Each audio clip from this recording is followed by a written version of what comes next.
পবিত্র কুরআনুল কারীম থেকে আমি সূরা ফাজরের ২৭ থেকে ৩০ নম্বর আয়াত তেলাওয়াত করেছি। এখানে আমরা যারা আছি সকলেই মুসলমান। মুসলমান না সবাই?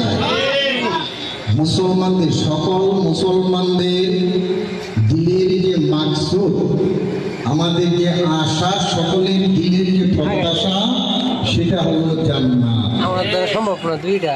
কে কে জান্নাত চাই? আমরা সবাই জান্নাত চাই। কাউকে যদি বলা হয় কেউ জাহান্নামে যাবেন, একজন হাত তুলবেন না, আমরা জান্নাত চাই। মেরে ভাই ও দোস্ত, জান্নাতে যাইতে হইলে আল্লাহ পাক পবিত্র কুরআনুল কারীমে কিছু কথা বলে দিয়েছেন, গাইডলাইন দিয়েছেন। শেষের যে আয়াতে কারিমা আমি তেলাওয়াত করেছি, ফাদখুলি ফি ইবাদি ওয়াদখুলি জান্নাত, এই আয়াতখানা আল্লাহ পাকের নিজের ডাক। আল্লাহ পাক নিজের ডাক দিয়েছেন কাকে? যিনি জান্নাত।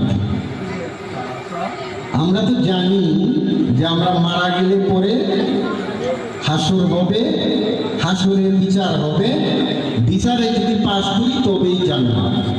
কিন্তু কোরআন কি বলছে? কোরআন বলছে ফাদখুলি